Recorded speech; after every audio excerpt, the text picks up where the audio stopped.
in Aberdeenshire because of the lockdown. Ex-soldier Chris Lewis has been walking for 3 years. He self-isolated on a Shetland island when the first lockdown started in March.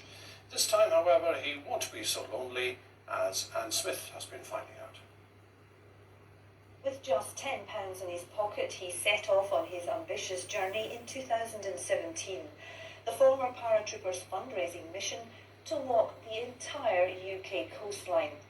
Over 13,000 miles and 3 years later, Chris Lewis is still going strong.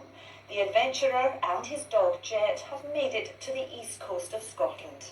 The east coast of Scotland is obviously the end of Scotland for me, so I'm really sad to kind of see it go because I've had such wonderful experiences here. People were so good, they were phoning up the local shop and saying, look, we put £20 behind the shop for Chris, you know, if he needs it.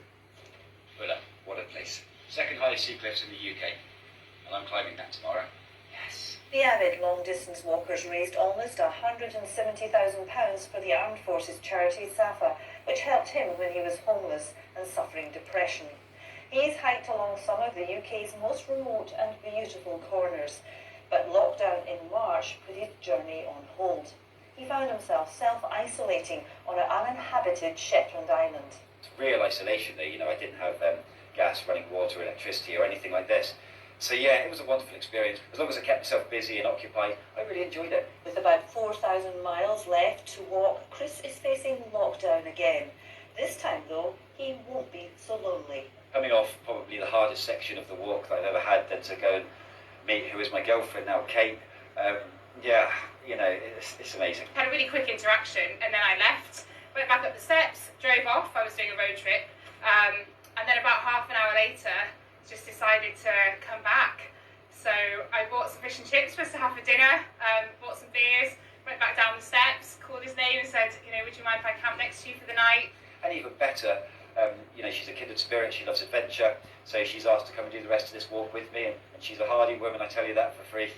So yeah, it's wonderful.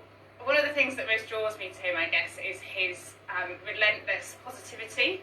I don't think you could do this if you didn't have that kind of mindset. With just days before Christmas, Kate and Chris are looking for a spot to hunker down. Our aim is to try and make like a Christmas dinner or something outside. However that's going to be, because I can't even make one inside, let alone outside. Chris says his long-distance hike was a leap of faith, but he says it's turned his life around, and he's now the happiest person you could ever meet. Anne Smith, STV News. That's up there on the road soon in the new year, and that's all we have time for this Tuesday evening. There's more